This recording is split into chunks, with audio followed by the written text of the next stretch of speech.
বাজারে বায়োলজির অনেক বই অ্যাভেলেবেল। কোন বই থেকে পড়লে এমসিকিউ কম পাবো, কোন বই থেকে সিকিউ কম পাবো, কোন বই থেকে ছবি আঁকা শিখলে আমাদের জন্য ইজি হবে, এত কোশ্চেনের সমাধান হিসেবে তোমার জন্য নিয়ে এসেছি বায়োলজির ওয়ান স্টপ সলিউশন, সেটা হচ্ছে বায়োলজি মাস্টার বুক। এই বই পড়ার মাধ্যমে তোমাদের এইচএসসি প্রিপারেশনটা অবশ্যই হবে, সাথে তোমাদের অ্যাডমিশনের প্রিপারেশনটা হয়ে যাবে 100-তে 100। জীববিজ্ঞানের 4টি সাইকেলের জন্য আমরা 4টা আলাদা বই ডিজাইন করেছি। প্রথমে দেখতে পাচ্ছি আমরা বিভিন্ন সাইকেলে কোন কোন চ্যাপ্টারগুলো আলোচনা করা হবে সেগুলোর লিস্ট দেওয়া আছে। শুরুতে পেয়ে যাব আমরা আলোচনার আগেই সৃজনশীল এবং এমসিকিউর জন্য এই চ্যাপ্টারটা কতটুকু ইম্পর্টেন্ট তার জন্য বিভিন্ন বোর্ড ভিত্তিক অ্যানালাইসিস। ফার্স্ট পেপারের ক্ষেত্রে আবুল হাসান স্যারের বই এবং সেকেন্ড পেপারের ক্ষেত্রে গাজী আজমল স্যারের বইয়ের টপিকগুলো নিয়েছি। আমাদের এক্সট্রা ইনপুট হচ্ছে এখানে, সেটা হচ্ছে কুইক রিভিশন এবং নোট। এবং কিছু কিছু ক্ষেত্রে দেখো যে বইতে একদম গদ বাঁধা লেখা আছে, সেই জিনিসগুলোকে আমরা ছকে এনে দিচ্ছি যাতে তোমাদের ইজিলি মনে থাকে। এবং চ্যাপ্টারের মাঝে মাঝে তোমাদের জন্য থাকছে সম্ভাব্য প্রশ্ন। এরপর হচ্ছে আমাদের অনুসরণী প্রশ্ন। আবুল হাসান স্যারের বইয়ের অনুসরণী কোশ্চেন, আজিবুল স্যারের বই অনুসরণী কোশ্চেন, চ্যাপ্টার থেকে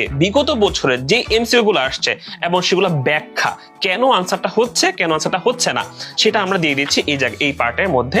দেন চলে যাবো আমাদের সিকিউ কোশ্চেন। সিকিউ কোশ্চেন গুলো আমাদের মেইনলি বোর্ড কোশ্চেন গুলো, বিভিন্ন বোর্ড থেকে যেগুলো আসছে।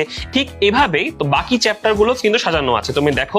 তাহলে আর দেরি কেন, আমাদের সাথে তোমার এইচএসসি জার্নি শুরু করতে এখনই ভর্তি হয়ে যাও এইচএসসি 27